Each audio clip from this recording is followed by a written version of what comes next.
Okay. அப்போ இதுவரைக்கும் நாங்கள் பார்த்தது ஒரு டேபிள்லேருந்து தரவுகளை பெற்றுக்கொள்வதற்கான மெத்தட், அதுவும் பெராமீட்டர் குவாரி. நான் தொடர்ந்து அதிலே பார்ப்போம். அடுத்த செஷனில் தான் நாங்கள் பல டேபிளுங்கிறது பார்ப்போம். இப்போ இந்த குவாரியை பின்பற்றி நாங்கள் இன்னொரு வகையான குவாரி செய்வோம். Create query design, product table, close.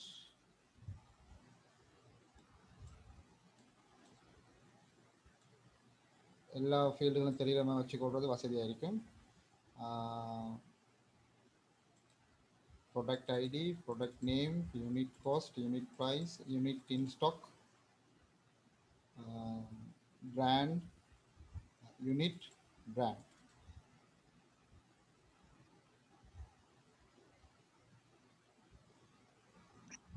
அடுத்தது எஸ், ப்ரீஆர்டர் லெவல்னு ஒன்று இருக்குது, அதை ஆட் பண்ணுவோம்.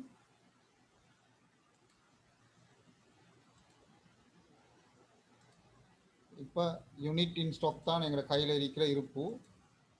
ப்ரீஆர்டர் லெவலுங்கிறது எவ்வளோக்கு இருக்கணும் ஆக குறைஞ்சது ஏற்கனவே நாங்கள் பார்த்துக்கிறோம். ஸோ நிபந்தனை கொடுக்குறோம். இதில்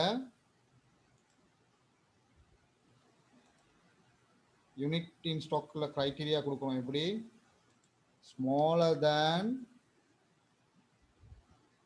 ஓ ஈக்குவல் டு ப்ரீஆர்டர் லெவல். எங்களோட ஃபீல்ட பேர் அதே ஸ்பெல்லிங் இருக்கணும், ஸ்பெல்லிங் மாறக்கூடாது. ப்ரீஆர்டர் லெவல் அதே ஸ்பெல்லிங் இருக்கும். அதாவது யூனிட் இன் ஸ்டாக் தற்போதைய கையிருப்பு ப்ரீஆர்டர் லெவலோட குறைவாகவோ சமனாகவோ இருந்தால் அதெல்லாம் வரும். அதான் நிபந்தனை. ஸோ இதை ரன் பண்ணும்போது ஒரு சாமானும் வரையில்லை. காரணம், எதுவுமே நாங்கள் சேல்ஸ் பண்ண எல்லாமே கூட தான் இருக்குது. ப்ராடக்ட் டேபிள் எல்லாம் போட்ட மாதிரி இருக்கு, எல்லாம் கூட தான் இருக்கு. நாங்கள் ஏதாவது ஒன்று குறைப்போம். பெரசெட்டமால் ப்ரீஆர்டர் லெவல், பெரசெட்டமாலோட பார்ப்போம். ப்ரீஆர்டர் லெவல் என்னென்று அது 144 இருக்குது, 248. அப்போ நாங்கள் அதை 100 ஆக்குவோம். அப்போ லெவலோட குறைஞ்சிச்சு 100.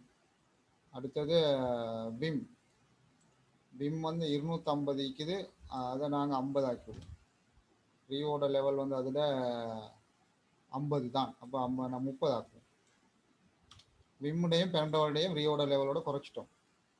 இப்போ இந்த குவாரியை ரன் பண்ணினால் எங்களுக்கு 2 ப்ராடக்ட்டும் காட்டும்.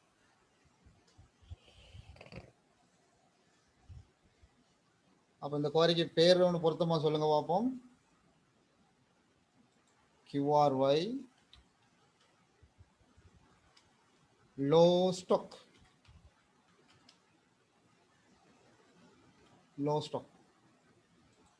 இல்லாட்டி QRY ஆர்டர் பண்ண வேண்டிய சாமான், 2 மாதிரி எடுக்கலாம். இப்போ லோ ஸ்டாக்கை டபுள் கிளிக் பண்ணுற நேரம் எல்லாம் அன்றைக்கு எதெல்லாம் குறைவாக்கிதோ அதெல்லாம் காட்டும். இதைத்தான் நான் சொன்னேன் டைனா செட்டுன்னு சொல்லி. இன்றைக்கு டபுள் கிளிக் பண்ணும்போது 3 சாமான் காட்டலாம், பின்னரும் டபுள் கிளிக் பண்ணும்போது 5 சாமான் காட்டலாம், நாளைக்கு டபுள் கிளிக் பண்ணும்போது 3 ஆகலாம். திரும்ப ஏன்னா சிரமத்தை சாமான் வாங்கியிருப்போம் நாங்கள். ஆகவே இந்த எண்ணிக்கை கூடி குறையும். அப்போ இது நிலையானது ஒன்று அல்ல. இங்கே நாங்கள் சேவ் பண்ணி வச்சுக்கிற குவாரிங்கிறது கேள்வியை மாத்திர தான் சேவ் பண்ணி வச்சுக்கிறோம். கேள்வியை மாற்றி, ஆகவே அந்த கேள்வி நாங்கள் டபுள் கிளிக் பண்ணுற நேரம் உடனே போயிட்டு டேபிள்களில் ஆராய்ந்து தரவுகளை பெற்றுக்கொண்டு வரும். அன்றைய நிலவரப்படி என்ன தரவோ அதை தான் காட்டும். ரைட். இப்போதைக்கு இந்த 2 சாமானும் குறைஞ்சிருக்கு, இல்லை ரீஆர்டர் லெவலோட குறைஞ்சிச்சு, அதனால காட்டும். நாளைக்கு இன்னொரு சாமான் குறைஞ்சிடலாம். விற்பனை நடந்து கொண்டிருக்கும் போது ரீஆர்டர் லெவலோட குறையும் போது நாளைக்கு இந்த கோரியை டபுள் கிளிக் போது நாளைக்கு 3 சாமான் காட்டலாம், 4 சாமான் காட்டலாம், 10 சாமான் காட்டலாம். அப்புறம் அந்த 10 புறம் அடுத்த நாளுக்கு 5 மாறலாம். புதிய நான் பர்ச்சேஸ் பண்ணியிருந்த சாமான் வாங்கியிருந்தா எண்ணிக்கை கூடி இருந்திரும்ப. ரைட். இப்படி மாறக்கூடிய, அதனால தான் டைனமிக் செட், டைனா செட்னு சொன்னோம். ஓகே. அப்போ அதில் 3வது வகையான குவரி ஒன்று நாங்கள் பார்த்துட்டோம், லோ ஸ்டாக். அதை நாங்கள் இன்னொரு டிசைன் வியூவில் பார்ப்போம். யூனிட் இன் ஸ்டாக்கில், அதாவது கையிருப்பு குவான்டிட்டியில் க்ரைட்டீரியா கொடுத்துக்கிறோம். ரீஆர்டர் லெவலில் விட குறைவாக இருந்தால், சமனாக இருந்தால், அப்போ 50 தான் இருக்கணும், 50 தான் இப்போ இருக்கின்றாலும் அது ஆர்டருக்கு வந்துடணும். திரும்ப 50 குறைஞ்சாலும் வரணும், 50 கூட இருந்தால் வர தேவையில்லை.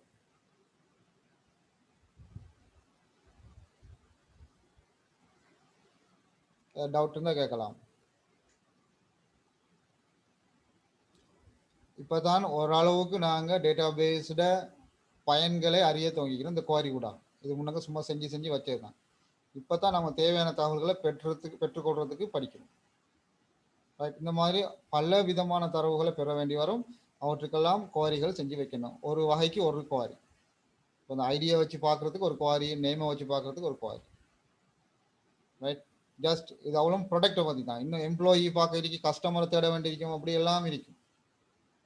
சேல்ஸை பார்க்க வேண்டி வரும், பில்லை பார்க்க வேண்டி வரும். இப்படி குவாரிகள் நிறைஞ்சிட்டு வரும். பல நூற்றுக்கணக்கான டேபிள்களும் பல நூற்றுக்கணக்கான குவாரிகளும் பல நூற்றுக்கணக்கான ஃபார்ம்களையும் கொண்டே தான் ஒரு டேட்டாபேஸ் மேனேஜ்மெண்ட் சிஸ்டம். ரைட், அது நாங்கள் திடீர்னு எல்லாத்தையும் செய்யறதில்ல. இப்படி தான் தேவைக்கேற்ற மாதிரி அப்பப்போ செஞ்சுட்டு போகிறோம். என்ன குவாரி தேவைப்படும் அந்தந்த குவாரிகளை உருவாக்குறோம். சில பேசிக்கான குவாரிகளை ஆரம்பத்திலே உருவாக்கிறோம், பிறகு தேவைப்படுற நேரம் தேவையான குவாரிகளை உருவாக்கி வச்சுக்கொள்வோம். அப்போ நாங்கள் ஒவ்வொரு நாளும் லிஸ்ட் எடுத்து பார்த்து என்னென்ன சாமான் குறைஞ்சிக்கின்னு பார்க்க தேவையில்லை. வந்த உடனே இந்த குவாரியை திறந்தா காட்ட போகுது என்னென்ன சாமான் குறைஞ்சிக்கின்னு. இதே அப்படியே பிரிண்ட் அவுட் எடுத்து கொண்டு போய் கொடுத்தால் வரப்போகுது சாமான் கடையில் பர்ச்சேஸ் பண்ணிட்டு வந்துடுவோம். கடையில் வேலை செய்கிற போயிட்டு பிரிண்ட் அவுட் கொடுத்தா சரி. ஆனால் இதில் நாங்கள் இன்னொரு விஷயம் சேர்க்கையில் வாங்குறது எவ்வளோங்கிறது சேர்க்கணும். ஏற்கனவே கதைச்சோம் அதை பற்றி. ஆனால் இந்த இதில் ஃபீல்டாக சேர்க்கையில் எவ்வளோ வாங்குறது, அப்போ அதையும் நம்ம சேர்த்து வச்சுருந்தா அதுவும் பக்கத்தில் வரப்போகுது. புதுசாக வாங்குறேன்னா எத்தனை வாங்குறது, 1000 வாங்குறதா 500 வாங்குறதா அப்படி அதுவும் இருந்தால் அதையும் லிஸ்ட்டில் இருக்கும். பிரிண்ட் எடுத்தா அப்படியே கொண்டு கொடுத்துரு. இன்னென்ன ஐட்டம் இத்தனை வேணும். அதே போல் இந்த இடத்துல எங்களுக்கு பிராண்ட் தேவையில்லை, ஏதாவது ஒன்று தேவையில்லைன்றா நாங்கள் அன்டிக் பண்ணலை. இந்த ஷோங்கிறதுக்கு டிக் பண்ணிவிட்டா அன்டிக் பண்ணிவிட்டா அது வராது.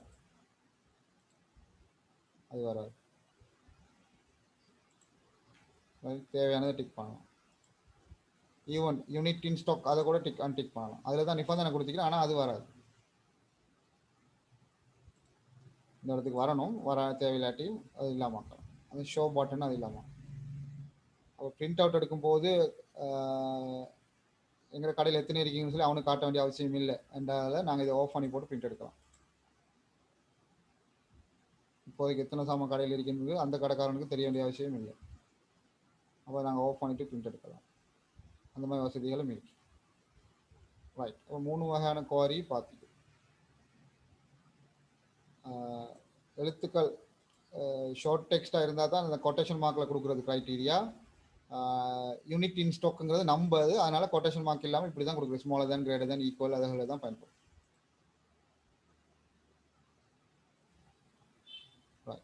லாஸ்ட்டாக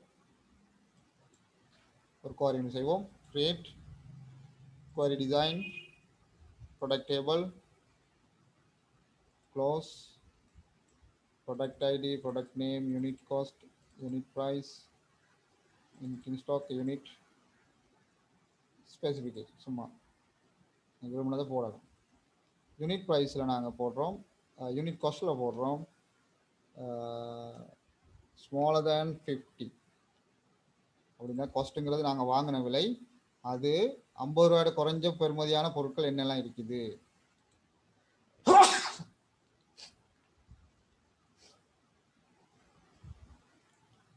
நாலு ஐட்டம் வந்து ராணி சோப், ஹவாயின் குக்கீஸ், பேண்டால், exercise book. Just smaller than 50 கொடுத்திக்கணும், அவ்வளோதான். அதே நாங்கள் கிரேட்டர் தேன் 100 கொடுக்கலாம். 100 ரூபாய்க்கு கூடுன பெறுமதி உள்ள சாமான்கள் என்ன இருக்கு, அதில் கொஞ்சம் சாமான் வரும், நிறைய வரும். 100 ரூபாய்க்கு கூடணும். அப்போ அதை நாங்கள் மாடிஃபை பண்ணலாம். 200 ரூபாய்க்கு கூடணும், இவ்வளோ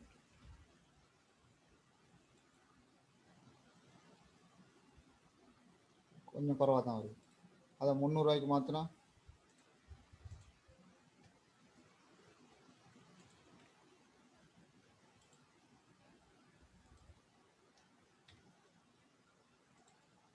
நான் 5 ஐட்டம் வரும்.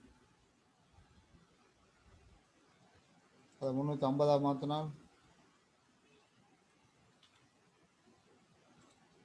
3 ஐட்டம் தான் வரும். அப்போ நாங்கள் ஒரே குவாரியில் எப்படி மாற்றி மாற்றி செய்ய தேவையில்லை. நாங்கள் அப்போ செஞ்ச மாதிரி அதுக்கு ஸ்கொயர் ப்ராக்கெட் கொடுத்தா சரி. இந்த 350 அழிச்சு போட்டு ஸ்கொயர் ப்ராக்கெட் அதில் என்ன சொல்ல போகிறோம், enter the maximum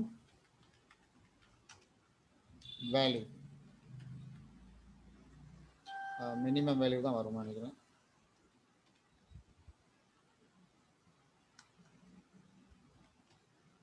minimum value.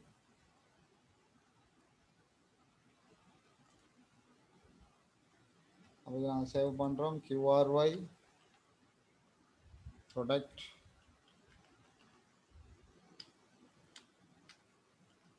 இல்லாட்டி எக்ஸ்பென்சிவ் ப்ராடக்ட் ஏதோ ஒன்று கொடுக்கலாம்.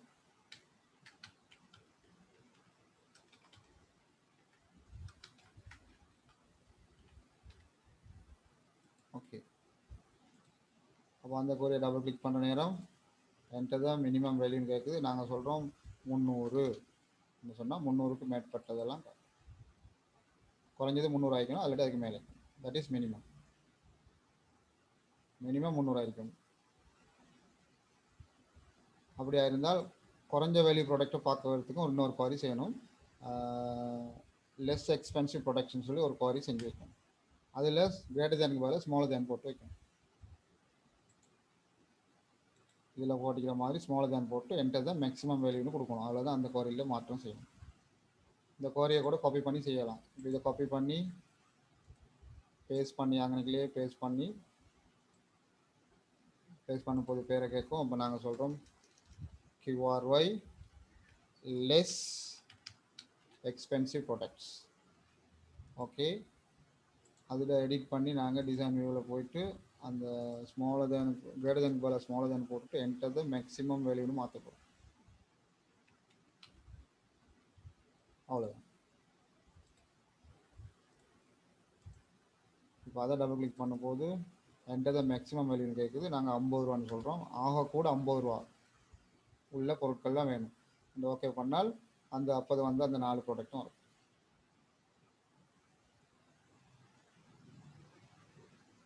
இப்படி விதவிதமாக குவாரிகளை செஞ்சு வைக்க வேண்டி வரும்.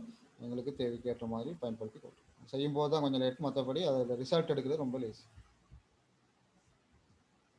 ஸோ இன்றைக்கி நாங்கள் படித்தோம் ரிலேஷன்ஷிப் அண்ட் குவாரிஸ். ரிலேஷன்ஷிப் பயன்படுத்தினதுக்கான குவாரியை நாங்கள் செஞ்சு பார்க்கல, ஆனால் ரிலேஷன்ஷிப் படிச்சுக்கிறோம். இன்றைக்கி குவாரிஸில் சில குவாரியில் ஒரு சில கட்டமான குவாரிகளை மட்டும் பார்த்துக்கிறோம். இன்னும் வேறு சில குவாரிகள் இருக்கு, நாங்கள் அடுத்த கிளாஸில் பார்ப்போம். இதை நீங்கள் ப்ராக்டிஸ் பண்ணுங்கள்.